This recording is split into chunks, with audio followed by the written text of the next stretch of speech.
প্রকৃত ভালোবাসা, ঠিক কিনা বলে? যখন দারুণ দুঃখ নামে আমার জীবন জোড়ে, বিপদ আপদ মুসিবতে ওরে পুড়ে পুড়ে, যখন দারুণ দুঃখ নামে আমার জীবন জোড়ে, বিপদ আপদ মুসিবতে ওরে পুড়ে পুড়ে, তখন তোমার শৈশব কৈশোর যোগায় সান্ত্বনা। রাসূল আমার কাছে কর্ণের অনুপ্রেরণা, ঠিক কিনা বলেন? রাসূল সাল্লাল্লাহু আলাইহি ওয়াসাল্লাম আমাদের সকল কাজের যদি অনুপ্রেরণা হয়, তাহলে প্রকৃতপক্ষে আমার জীবনটা পরিবর্তন হয়ে যাবে, ঠিক কিনা বলেন? আল্লাহর ভালোবাসা তখনই পাবো যখন নবীজিকে পুরোপুরি ভালোবাসতে পারবো। কোন আয়নায়? সাহাবা ইসমাইলদের আয়নায়। সাহাবা ইসমাইলের ভিতরে হযরত আবু বকরের ভালোবাসাটা কিভাবে তিনি প্রকাশ করেছেন। গুহার যে সাপটি ছিল বিষাক্ত সাপ, তিনি পা দিয়ে বন্ধ করে রেখেছেন। ওই বিষাক্ত সাপটি হযরত আবু বকর রাদিয়াল্লাহু তাআলা পায়ে দংশন করেছে। প্রচন্ড ব্যথা এবং তীব্র যন্ত্রণার চোটে তিনি সহ্য করে রইলেন। হাত পা নাড়াচ্ছেন না, সমস্ত শরীর কাঁপতে পড়ে গেছে। বিষাক্ত সাপ, পাহাড়ের সাপগুলো অত্যন্ত বিষাক্ত হয়। হযরত আবু বকর রাদিয়াল্লাহু তাআলা ভাবলেন, আমি যদি পাটা এখান থেকে সরায় ফেলি অথবা আমি যদি একটু নাড়াচাড়া করি, আমার প্রিয় নবীজির ঘুমের ব্যাঘাত করবে। তিনি একটু নড়লেন না, একেবারে স্থির হয়ে রইলেন। সঙ্গে সঙ্গে এমন বিষের তীব্র যন্ত্রণায় সহ্য করতে না পেরে চোখ দিয়ে অশ্রু বেরিয়ে পড়লো, চোখের পানি পড়তে লাগলো। এক পর্যায়ে চোখের এক ফোঁটা পানি নবীজির মাথা মোবারকে গিয়ে পড়লো। নবীজি ঘুম থেকে জেগে গেলেন। নবীজি সাল্লাল্লাহু আলাইহি সাল্লাম ঘুম থেকে জেগে গিয়ে দেখলেন হযরত আবু বকর রাদিয়াল্লাহু তাআলা চোখের পানি দেখে তিনি সহ্য করতে পারলেন না। জিজ্ঞেস করলেন, আবু বকর কি হয়েছে? হযরত আবু বকর কথা বলেন না। নবীজি আবার জিজ্ঞেস করলেন। হযরত আবু বকর বলে, আপনার জন্য এই ঘরটা আমি নিরাপদ করেছিলাম, শুধুমাত্র একটা গর্ত বাকি ছিল, সেটা বন্ধ করার কোনো জিনিস পাই নাই। আমার পায়ের গোড়ালি দিয়ে ওই জায়গাটা বন্ধ করে রাখছি। ওখানে হয়তো আমাকে বিষাক্ত সাপ দংশন করেছে। এই বিষের তীব্র যন্ত্রণা আমি সহ্য করতে পারছি না। নবীজি সাল্লাল্লাহু আলাইহি সাল্লাম বললেন, কোথায় তোমাকে দংশন করেছে একটু বের করো তোমার পাটা। হযরত আবু বকর রাদিয়াল্লাহু তাআলা পা বের করে দিলেন। নবীজির দ্রুত মুবারক ওই বিষাক্ত যন্ত্রণা সাপ যেখানে দংশন করেছে সেখানে লাগিয়ে দিলেন। সঙ্গে সঙ্গে সাপের তীব্র বিষ মুহূর্তের মধ্যে পানিতে পরিণত হয়ে গেল। আবু বকর রাদিয়াল্লাহু তাআলা পুরোপুরি সুস্থ হয়ে পড়লেন। সাপ আর সেখান থেকে সাহস করে বের হয় নাই, কারণ সেখানে আছে প্রিয় নবী সাল্লাল্লাহু আলাইহি সাল্লাম। কবুতর পর্যন্ত নবীজির মহব্বতে গর্তের মুখের বাসা করে সেখানে ঠিক করে দিয়েছেন, যেন নবীজিকে শত্রুরা বুঝতে না পারে নবীজি এখানে আছে, ঠিক কি না? এই যে হযরত আবু বকর নবীজির প্রতি মহব্বত প্রদর্শন করেছেন, হযরত ওমর রাদিয়াল্লাহু তাআলা নবীজিকে বলেছিলেন, ইয়া রাসূলুল্লাহ, আমি তো আপনাকে অনেক ভালোবাসি, এমন ভালোবাসি আমার জীবন মৃত্যু তার আগে সব দিয়ে ভালোবাসতে পারি, কিন্তু আমার জীবনের চাইতে আপনাকে ভালোবাসি না। সত্য কথা বললেন। নবীজি বললেন, হে ওমর, আল্লাহর কসম দিয়ে বলি, যতক্ষণ না লা ইউমিনু আহাদুকুম হাত্তা আকুনা আহাব্বা ইলাইহি মিন ওয়ালিদিহি ওয়া ওয়ালাদিহি ওয়ান নাসি আজমাইন, যতক্ষণ পর্যন্ত তুমি আমি রাসূলকে তোমার সন্তান, তোমার মা বাবা, তোমার আত্মীয় স্বজন, তোমার মাল দৌলত, এমনকি তোমার জীবনের চাইতে বেশি ভালো না বাসবে, ততক্ষণ পর্যন্ত খাঁটি ইমানদার পরিচয় দিতে পারবে না। খাঁটি ইমানদার পরিচয় দেওয়ার কোনো সুযোগ নাই। তাহলে আমরা দাবি করি আমরা রাসূলকে ভালোবাসি।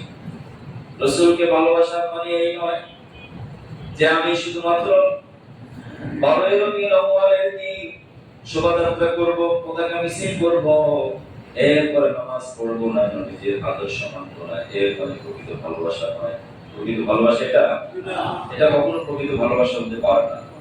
ভালোবাসার মানুষটি যদি কখনো তার প্রেমাস্পদকে মনে করে, কোন ব্যক্তি যদি তার নামে কোনো কিছু বলে, সে সহ্য করতে পারে না, সঙ্গে সঙ্গে তার প্রতিবাদ করে এবং তাকে দেখলেই মনে হয় সে একজন প্রকৃতপক্ষে আশিক রাসূল। ঠিক না? হযরত ওমর রাদিয়াল্লাহু তাআলা এই কথা শুনে নবীজি বললেন, যতক্ষণ না তুমি তোমার জীবনের চাইতে আমাকে মহব্বত না করতে পারবে, ততক্ষণ প্রকৃত ইমানদার হতে পারবে না। তখন হযরত ওমর নবীজিকে শুনিয়ে বললেন, ইয়া রাসূলুল্লাহ, আল্লাহর কসম দিয়ে বলি, আপনি সাক্ষী, আল্লাহ সাক্ষী, এখন থেকে আমি ঘোষণা দিচ্ছি এই পৃথিবী একদিকে, আমার জীবন যায়, তারপর আপনার ভালোবাসা সবচেয়ে আমার মনের ভিতরে বেশি। এটাই হচ্ছে প্রকৃত ভালোবাসা। ঠিক কিনা বলেন? সাহাবীদের মধ্যে এরকম অসংখ্য অগণিত হাজার হাজার ঘটনা আছে, যে ঘটনা শুরু করলে অন্তত রাতে রাত, দিনকে দিন শেষ হয়ে যাবে। তারপরেও রাসূলের প্রতি মহব্বতের প্রকাশ তারা কিভাবে করেছেন সেটা বলে শেষ করা যাবে না। উহুদের যুদ্ধে কত সাহাবী নবীজির জন্য কত ভালোবাসা প্রকাশ করেছেন। একজন সাহাবী হযরত আবু দুজানা, তিনি শাহাদাত বরণ করেছেন।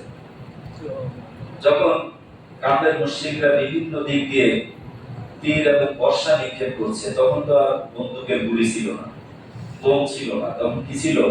তরবারি এবং বর্ষা, এই যে তীর।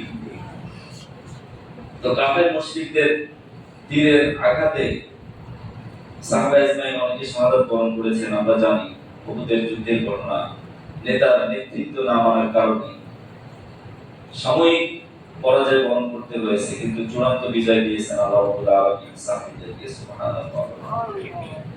তো নবীজি সাল্লাল্লাহু আলাইহি সাল্লাম কাফেরদের এই তীব্র আক্রমণের মুখে তিনি একটি গর্তে আশ্রয় নিয়েছিলেন, গুহার মধ্যে।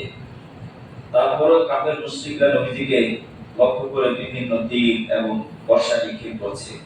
এমন অবস্থায় হযরত তালহা, হযরত আবু দুজানা এরকম অসংখ্য সাহাবী নবীজিকে নিজের শরীরকে ঢাল বানিয়ে রক্ষা করেছেন। সুবহানাল্লাহ।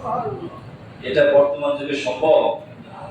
একজন নেতাকে আমরা কত ভালোবাসি, কিন্তু ভালোবাসা প্রকাশ তখনই পাবো তখনই দেখা যায় যদি একটা সামান্য একটা ককটেল অথবা এই যে চকলেট বোমা ফুটলে নেতা আছে তো কর্মী নেই। ঠিক কিনা বলেন? মুহূর্তের মধ্যে সব উদাও, নেতা বিপদেই আছে আর কর্মীরা সবাই তার মধ্যে নিরাপদে। কিন্তু নবীজিকে সাহাবায়ে ইজমাইন ছেড়ে গেছেন? ছাড়েন নাই। জীবন গেছে, তারপরেও নবীজিকে তারা এক সেকেন্ডের জন্য ছেড়ে যাননি।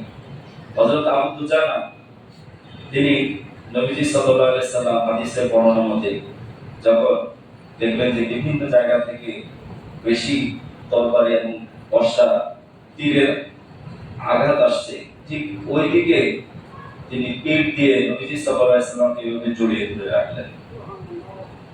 পিছন থেকে অসংখ্য তীর এবং বর্ষার আঘাত তার পিঠে দিয়ে দিলেন। তিনি যখন শাহাদাত বরণ করেন, নবীজি সাল্লাল্লাহু আলাইহি সাল্লাম শুহাদায়ে উহুদের তালাশের জন্য বিভিন্ন সাহাবীদেরকে পাঠালেন এবং নবীজি বললেন, আমার দুজানা কোথায়, তোমরা একটু তালাশ করে দেখো। তো দেখা গেল হযরত আবু দুজানা তিনি তার পিঠের মধ্যে একবার বর্ষা এবং তীরের আঘাতে পুরো পিঠটা জর্জরিত হয়ে গেছে। এমন কোন জায়গা নেই যে বর্ষার আঘাত নেই।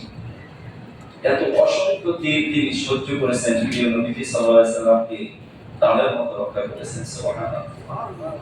সেই মহব্বত আমাদের মনে থাকার দরকার আছে না? আমাদের মনে যদি ওই মহব্বত আমরা প্রকাশ করতে পারি, তাহলে অন্তত কয়েকটা আমলের মাধ্যমে আমরা সেটা প্রকাশ করতে পারি।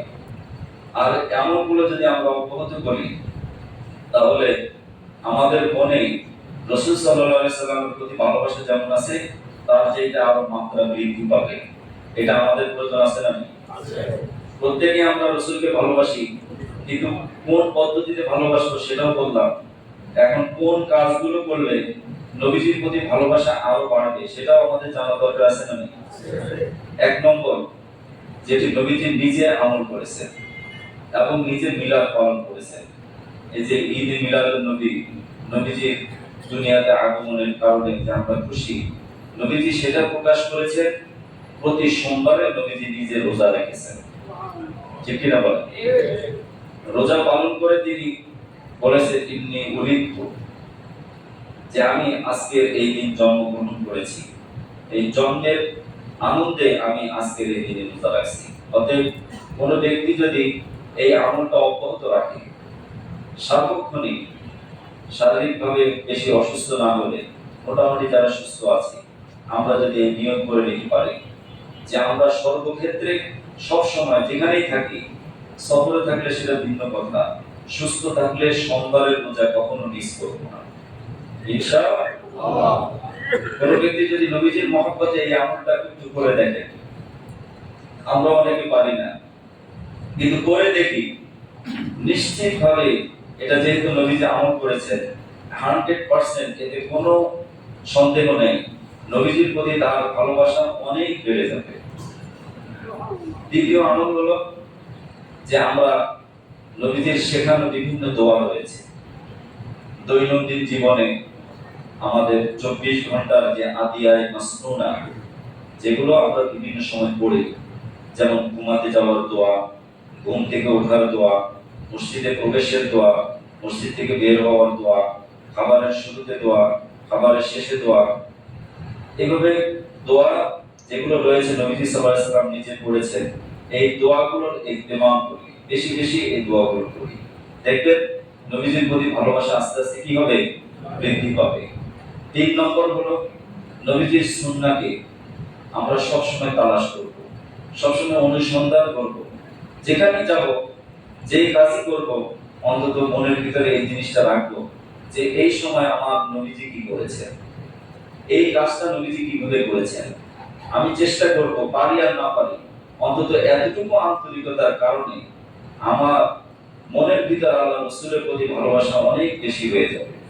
এবং আল্লাহ রাসূলের প্রতি ভালোবাসা যদি হয়, তাহলে আল্লাহর ভালোবাসা অবশ্যই আমি পাবো, এবং পাওয়ার কারণে আমার ছোট ছোট যে সমস্ত গুনাহগুলো হয়ে যায়, এগুলো আল্লাহ রাব্বুল আলামিন অনায়াসে আমাকে মাফ করে দিবেন। তাহলে বোঝা গেল নবীজির সুন্নাহগুলো আমরা বেশি বেশি তালাশ করব এবং ওইগুলো আমল করব। 4 নম্বর হলো যে রাসূল করিম সাল্লাল্লাহু আলাইহি ওয়াসাল্লামের জীবন ইতিহাস, তার শিশু নবী জন্মের সময়ের ইতিহাস, কিশোর নবী মুহাম্মদুর রাসূলুল্লাহ সাল্লাল্লাহু আলাইহি ওয়াসাল্লাম, যুবক মুহাম্মদ সাল্লাল্লাহু আলাইহি ওয়াসাল্লাম, নবীজির হিজরতের আগের জীবন, হিজরতের পরের জীবন, নবুয়তের আগের জীবন, নবুয়তের পরের জীবন। এক কথায় নবীজি সাল্লাল্লাহু আলাইহি ওয়াসাল্লামের জীবনকে, ইতিহাসকে আমরা সব সময় তেলাওয়াত করব, অধ্যয়ন করব, একটু বিশ্লেষণ করব। নবীজি সাল্লাল্লাহু আলাইহি ওয়াসাল্লামের জীবন ইতিহাসের উপরে এই মাসে সবচেয়ে বেশি আলোচনা হয়। এই আলোচনার পাশাপাশি আমরা প্রত্যেকে আমার ঘরে কোরআনের একটা কপি যেমন প্রত্যেকের ঘরে আছে, এমন কেউ আছে যে কোরআন শরীফ নাই, এমন কেউ আছে আমরা এখানে ঘরে কোরআন শরীফ নাই এমন কেউ আছি? আমার মনে হয় মুসলমানের এমন কোনো ঘর নাই যে ঘরে কোরআনের একটা কি নেই, কপি নেই। সেই ঘরে আমাদের প্রিয় নবীজি সাল্লাল্লাহু আলাইহি ওয়াসাল্লামের একটা কি থাকতে হবে? জীবনী। নবীজির জীবনী, আমরা নবীজির জীবনীটা আমাদের প্রত্যেকের ঘরে রাখবো। যারা শিশু আছে, আমাদের সন্তানরা আছে, তাদেরকে নবী মুহাম্মদুর রাসূলুল্লাহ সাল্লাল্লাহু আলাইহি ওয়াসাল্লামের শিশুকাল কেমন ছিল সেটা শেখাবো। নবীজি সাল্লাল্লাহু আলাইহি ওয়াসাল্লাম যারা নবদম্পতি আছে, নতুন বিয়ে করছে, তাদেরকে রাসূল সাল্লাল্লাহু আলাইহি ওয়াসাল্লামের জীবনকে শেখাবো। পারিবারিক জীবনে নবীজি কেমন ছিলেন সেটা তাদেরকে আমরা দেব। এরকম পারিবারিক জীবনের বই আছে, বই পুস্তক, এগুলোর এখন বর্তমানে কোনো অভাব নেই, আছে শুধুমাত্র আমাদের পড়তে অলসতা। কিন্তু আমি যদি সামান্য একটু তালাশ করি, রাসূল সাল্লাল্লাহু আলাইহি ওয়াসাল্লামের জীবনের প্রত্যেকটা দিক, প্রত্যেকটা মুহূর্ত, প্রত্যেকটা অধ্যায় আমাদের প্রত্যেকের সামনে এখন একেবারে হাতের নাগালে। আমরা ইচ্ছা করলেই সেটা পাই, শুধুমাত্র সদিচ্ছা। ঠিক কিনা বলেন? আমরা চেষ্টা করব রাসূল করিম সাল্লাল্লাহু আলাইহি সাল্লামের জীবনকে, রাসূল সাল্লাল্লাহু আলাইহি সাল্লামের জীবনের প্রত্যেকটা দিককে একটু অনুশীলনের জন্য, অধ্যয়নের জন্য, পাঠ করার জন্য, তেলাওয়াতের জন্য, যাতে পাঠের মাধ্যমে, তেলাওয়াতের মাধ্যমে আমাদের উপলব্ধি হয় যে জীবনে কত ইতিহাস পড়েছি। হ্যাঁ, লেখাপড়া করতে গিয়ে কত লেখকের জীবনী পড়েছি, সেগুলো পরীক্ষা দিয়েছি, কিন্তু আমি চেষ্টা করব আমার জীবনের সিলেবাসে, আমার জীবনের অধ্যায়ে, আমার জীবনের কারিকুলামে নবীজি সাল্লাল্লাহু আলাইহি ওয়াসাল্লামের জীবনটা আমি সবচেয়ে আগে রাখবো। রাজি আছি কারা দেখে আমি ইনশাআল্লাহ। আল্লাহ তাআলা আমাদের সবাইকে মঞ্জুর করেন বলে আমি। আমরা যদি এই কয়জন অন্তত চেষ্টা করি যে আমি আমার জীবনের সর্বক্ষেত্রে নবীজি সাল্লাল্লাহু আলাইহি ওয়াসাল্লামের সিরাতকে বেশি প্রাধান্য দেব ইনশাআল্লাহ, নবীজি সাল্লাল্লাহু আলাইহি ওয়াসাল্লামের সুন্নাহকে বেশি প্রাধান্য দেব ইনশাআল্লাহ, নবীজি সাল্লাল্লাহু আলাইহি ওয়াসাল্লামের যে দোয়াগুলো রয়েছে এগুলো আমরা যারা পারি তারা শিখবো, যারা পারি না তারা শিখে নেব। এবং নবীজি সাল্লাল্লাহু আলাইহি ওয়াসাল্লাম যে প্রতি সোমবারে রোজা রাখতেন, এই ইহতিমাম আমরা প্রত্যেকেই করব। আল্লাহ রাব্বুল আলামিন যেন আমাদের সবাইকে নবীজির প্রতি অকৃত্রিম ভালোবাসা আমাদের হৃদয়ে লালন করার তৌফিক দান করে দেন বলে আমিন। এবং সেই অনুযায়ী আমরা যেন আমাদের নিজেদেরকে, পরিবারকে, সমাজকে সর্বক্ষেত্রে চালাতে পারি, তাহলে ইনশাআল্লাহ আমরা শান্তি পাবো। আল্লাহ রাব্বুল আলামিন আমাদের সবাইকে তৌফিক দান করে দেন বলে আমিন।